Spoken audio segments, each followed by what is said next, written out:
بەهۆی مانەوەی کاریگەری بردومانی چیمیایی ڕۆژ بە ڕۆژدۆخی تەندروستی بەرکەوتوانی چەکی چیمیایی لە سنووری بالیسان خراپتر دەبێت.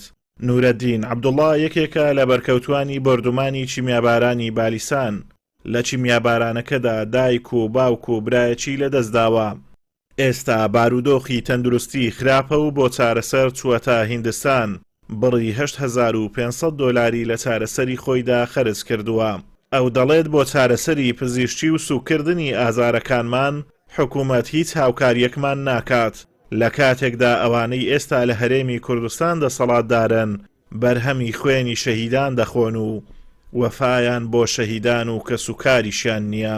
ئێستا من ئەو سەردانی هیندستانم کردیا وەزعەکەم بەرەو خراپبوون بوو چیمە هیندستان تقریبا 85 ڕقم سەرف کردیا خزم و کەس و کار یارمەتی دایمە برا یارمەتی دایمە ئەو یارمەتی دایمە ئێستا حکوومەتی هەرێمی کوردستان ئەو 400,000 بڕی خەرک هەیە ئەو پارەش پێیان نابێ ینی بەرکەوتوانی چەکی چیمیایی زۆر مەغدورن هیوادارم وەزیر بیرێک لەو کەسانە بکاتەوە بیرێک لە چەکی چیمیایی بکاتەوە بریندارانی چەکی چیمیایی دەرێ ڕەوانی دەرەویان دەکەم هەتا ئێستا کەسێکی ڕەوانی دەرەوی نەکردیا هەتا ئێستا وەزارەت کەسێکی چارەسەر نەکردیا هەتا ئێستا دکتۆرێکی پسپۆڕی نەینا لە برینداری چەکی چیمیایی. هەر لەو چوارچێوەیەدا کەسوکاری شەهیدانی بالیسان دەڵێن بەهۆی تێچووی زۆری دارایی و گرانی خەرجی سەفەر و هاتوچۆ بەرکەوتوان ناتوانن چارەسەری خۆیان بکەن بە بەرچاوی حکوومەت و بەرپرسانەوە بەرکەوتوان بە ئازارەوە دەناڵێن و دنیا جێدەهێڵن.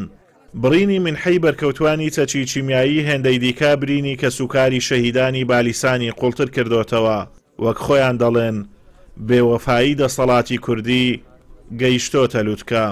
لە جیاتی چارەسەرکردنی بەرکەوتوانی چەکی چیمیایی بکەیت هەستا منحەکانی بڕیوە ئێستا کە دووبارە بڕیارێکیان دەرکردووە وەڵا کەسوکاری شەهیدانی سەنگەر خوشک و برا نابن بە وارسی شەهیدان نابن ئەبێ داک و با خوشک و برایان بێنێ من لێرارم حکوومەتی هەرێمی کوردستان باشە بۆ تۆ بێوارسی هەموو خەڵکی موچی هەموو خەڵکی خوبیت موچی هەموو خەڵکیە خۆی خۆ بە وارزدانەی یعنی غەدر لە هەموو خەڵکیەکەی بەڵام خوشک و برای شەهیدی نابیتە وارسی ئەدێ کاس ئەو کەسەی خۆی کە خوێنی خۆی بەخت کردێ لەسەر کوردستانەی شەهید بووە خۆی دا بە کوشلۆچ لۆ ئەو ڕۆژەی ئەوڕۆ ئازادی بژی بەڵام امتیازاتەکە بۆ بەرپرسان ماڵوێرانی و قوربەسەریش لۆ ئێمە خەڵکانێکی زۆر هیلاکمان هەیە لە سیەکانیان چاوەکانیان وێرانن پیستیان وەزیان خراپە بەعام ئەنی وەڵی بەرکەوتەمان هەیە ناتوانین دوو شەقاوی هەڵدا ئەوەندە وێرانە جا حکوومەت لە زیاتی چارەسەر بەڕاستی ئیهمالی کردین هیوادارین حکوومەت بێتەوە سەرخەت ئەوانە بۆ کوڕۆڵی خۆیان تەماشەکە کە خەڵکانێک